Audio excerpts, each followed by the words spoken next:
पुरुषार्थ से प्रारब्ध। ओम शांति। विषय: योग से अतीन्द्रिय सुख की प्राप्ति।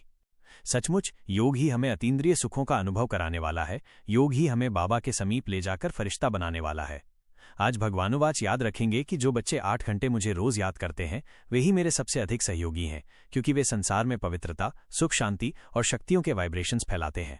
बहुत पावरफुल एनर्जी चारों ओर फैलती है जब हम योगयुक्त होते हैं। तो आज सारा दिन हमें बहुत योगयुक्त रहकर ये विश्व की सेवा करनी है। हम इसलिए भी योगयुक्त रहें कि हमें विश्व का कल्याण करना है, हमें प्रकृति को पावन करना है, हमें सारे ब्रह्मांड को, पूरे आकाश मंडल को बदलना है। एक बहुत सुंदर बात जो बार बार याद करेंगे, ये बात सभी को योगयुक्त होने में बहुत मदद करेगी। बाबा ने कहा, बच्चे तुम देवताओं के साथ 2 युग तक रहे, तुमने मनुष्यों के साथ भी 2 युग तक रहकर देख लिया, अब थोड़ा सा समय भगवान के साथ रहो। तो आज बार बार इसे याद करेंगे और भगवान के साथ रहकर देखेंगे। मनुष्यों के साथ रहकर तो देख लिया न, क्या मिला? कहीं सुख मिला तो कहीं दुख, कहीं ईर्ष्या, द्वेष, अशांति।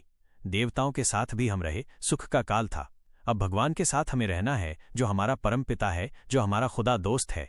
आज हम सारा दिन अपने खुदा दोस्त के साथ, अपने परम सद्गुरु के साथ रहेंगे और उसकी शक्तियों को स्वयं में भरेंगे। सबसे अधिक एनर्जी उसके पास है। सबसे अधिक एनर्जी का स्थान वो ब्रह्मलोक ही है। हम जितना समय वहां रहेंगे और दूसरा स्थान सूक्ष्मलोक वहां रहेंगे तो हम बहुत शक्तिशाली बनते जाएंगे और हमारी स्पिरिचुअल एनर्जी संसार का बहुत कल्याण करेगी। तो आज बार बार हम बाबा की याद में मग्न होंगे। बस बाबा से शक्तियां प्राप्त करनी है और भिन्न भिन्न अभ्यास करते रहेंगे। सवेरे के समय को 5 स्वरूपों के अभ्यास से प्रारंभ करेंगे और साथ में अभ्यास करेंगे परम धाम में। देखें, ज्ञान सूर्य की किरणें सारे संसार पर पड़ रही हैं, इसका आनंद लें। बहुत पावरफुल एनर्जी सारे संसार पर पड़ रही है। फिर उसके नीचे हम हैं, कभी धरती पर हैं, कभी परम धाम में उन किरणों के नीचे हैं। फिर उसी तरह सवेरे सवेरे सकाश भी देंगे। हम प्रकृति को पावन करेंगे और पहले अभ्यास करेंगे, मैं पवित्रता का फरिश्ता हूं। बाबा से पवित्रता की सफेद किरणें मुझ पर पड़ रही हैं, मानो पवित्र किरणें ऊपर से बरसात हो रही हैं। और फिर चलेंगे आकाश में। मैं पवित्रता का फरिश्ता और संपूर्ण प्रकृति का मालिक आकाश में हूं। बाबा की पवित्र किरणें मुझ पर पड़ रही हैं और मुझसे चारों ओर फैल रही हैं और वायु, अग्नि, आकाश पावन बन रही हैं। उसके बाद अपने सामने ग्लोब को देखेंगे। मेरे मस्तक से पवित्र किरणें निकलकर ग्लोब में समा रही हैं। उसके बाद देखेंगे दूर दूर तक फैला हुआ सागर।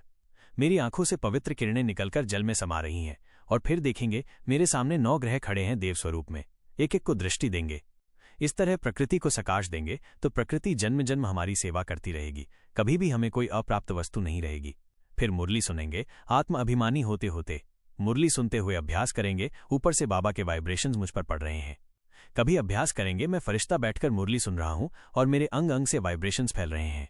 इसके बाद 8 से 12 मैं फरिश्ता हूं, पवित्रता का फरिश्ता हूं। ऊपर देखेंगे सर्वशक्तिवान, नीचे देखेंगे सबके मस्तक में चमकती हुई आत्माएं। फिर 12 से 1 तक अभ्यास करेंगे, मैं आत्मा मास्टर ज्ञान सूर्य, पवित्रता का सूर्य मस्तक सिंहासन पर। मैं बहुत तेजस्वी हूं, मैंने इस तन में प्रवेश किया है। फिर शाम को 4 से 8 पावरफुल योग करेंगे। कभी सूक्ष्म लोक में जाएंगे, कभी परम धाम में, और बाबा की किरणों का अच्छा अनुभव करेंगे। ऊपर से बाबा की किरणें मुझ पर पड़ रही हैं। एक अव्यक्त मुरली अवश्य पढ़ेंगे, उसका चिंतन, उसका लेखन, उसकी पॉइंट्स नोट करेंगे। इस तरह आज सारा दिन योगयुक्त अनुभव करेंगे। अंतर्मुखी रहते हुए हम बाबा के साथ रहने का सुंदर अनुभव करेंगे। ओम शांति।